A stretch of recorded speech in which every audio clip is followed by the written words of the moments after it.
Bonjour à tous et bienvenue sur Passion Vélomobile. Aujourd'hui c'est vidéo technique et on va s'intéresser aux freins des vélomobiles et aussi des...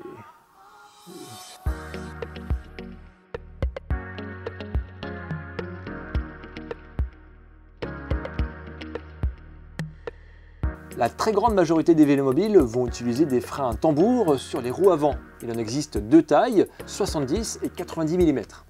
Certains sont lisses, d'autres sont striés pour avoir une meilleure ventilation. Ça dépend aussi des performances qu'on veut obtenir, du poids et puis bien sûr le prix. Nous allons donc voir dans cette vidéo trois choses. Comment fonctionnent les freins, comment les entretenir et comment les régler. Pour accéder au frein tambour, il suffit de démonter la roue. Défaites le frein de parking, dévissez la vis qui se trouve en bout d'axe et retirez la roue. Dans certains cas, l'axe peut être grippé et bloquer la roue. Ça arrive souvent lorsque le vélo a été beaucoup utilisé et qu'il n'a pas été démonté depuis longtemps. Donc si ce problème vous concerne, remettez la vis en place sans sa rondelle et tapez gentiment avec un marteau. En principe, cela devrait suffire à décoincer la roue.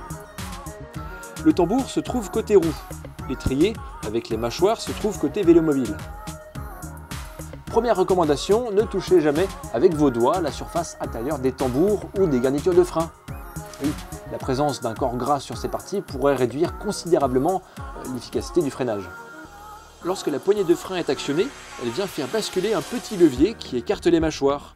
Les garnitures sont plaquées à l'intérieur du tambour et viennent dissiper l'énergie du freinage sous forme de chaleur. Après une descente de col et ses nombreux freinages, il est probable que les tambours soient bouillants. Attention donc à ne pas se brûler lors du démontage. Ce système de frein tambour est très durable et aussi bien isolé des éléments extérieurs. Cela dit, il faut tout de même prévoir un entretien régulier pour pouvoir envisager une durée de vie maximale. En général, on peut s'attendre à 40 000, 50 000 km avec les garnitures d'origine. De la poussière de freinage peut s'accumuler à l'intérieur. Les axes peuvent aussi se gripper et c'est ce qui empêche parfois le bon retour des mâchoires à la position 0. Après une surchauffe des freins ou simplement un âge déjà bien avancé des garnitures, elles peuvent devenir moins efficaces et aussi plus bruyantes. Tous ces points méritent notre attention, alors attaquons l'entretien. Si les freins sont efficaces et silencieux, actionnez la commande des freins et observez ce qui se passe. Tout bouge correctement, de façon symétrique et revient bien à sa place. Nettoyez soigneusement les deux parties, d'abord en soufflant, avec un compresseur c'est idéal, puis en pulvérisant du nettoyant à frein. Le produit s'évapore en principe tout seul, vous ne devriez pas avoir besoin de l'essuyer. En préventif, il est bon de graisser les axes des mâchoires, uniquement avec de la graisse spéciale pour les freins, je le précise, parce qu'autrement, ça fait mauvais ménage. Si maintenant les freins sont efficaces mais bruyants, avec le temps, les garnitures ont tendance à se glacer, à se polir, et c'est ça qui les rend un petit peu bruyantes.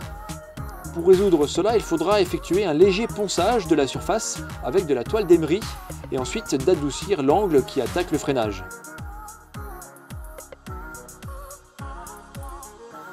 Observez l'état du tambour, parfois un petit coup de toile d'émery n'est pas non plus inutile. Maintenant, si votre vélomobile a des freins peu efficaces et bruyants, faites toutes les étapes précédentes. Après un essai sur la route, s'il s'avère qu'ils sont toujours aussi bruyants et inefficaces, alors tant pis, il faudra prévoir le remplacement des garnitures. Si les freins ont connu une surchauffe sérieuse, cela peut se voir à la couleur du tambour.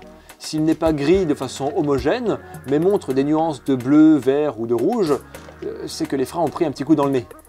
En principe, les garnitures de frein sont les seules parties consommables, mais bon, selon l'état de la situation, mieux vaut aussi remplacer les tambours. Si vous mesurez l'épaisseur des garnitures de frein, elle ne doit pas être inférieure à 1 mm. En deçà, il faudra effectivement prévoir le remplacement. Un dernier point qui concerne l'entretien, c'est la commande de frein. Il s'agit en général d'un câble qui coulisse dans une gaine, elle peut cumuler de la poussière, de l'oxydation, et puis le câble peut s'effilocher avec le temps. Dans le meilleur des cas, des câbles qui commencent à s'effilocher peuvent se détecter quand les poignées de frein reviennent moins facilement à leur position 0. Une petite résistance. Dans le pire des cas, si on ne fait pas attention à ça, le câble finit par casser et là c'est moins cool. Du coup, lorsque vous êtes à l'étape de l'entretien, profitez-en pour faire une petite injection de dégrippant dans la gaine. Alors je sais, c'est pas très facile avec le câble qui est déjà présent, mais bon, c'est mieux que rien. Autrement, s'il s'agit de remplacer le câble, eh bien faites l'injection lorsque la gaine est vide.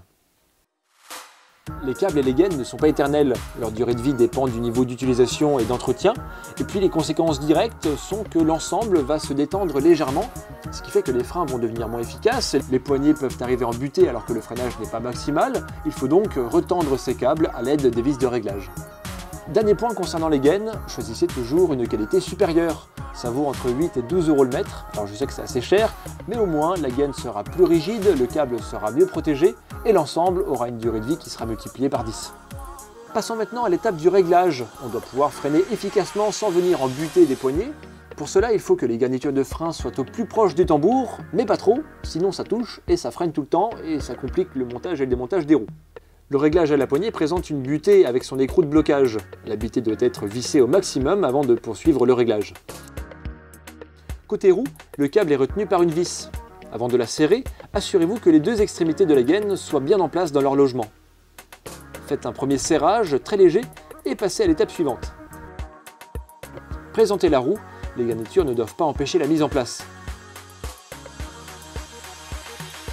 Selon les modèles, le levier de frein peut demander une amplitude supérieure à celle que peut fournir la poignée.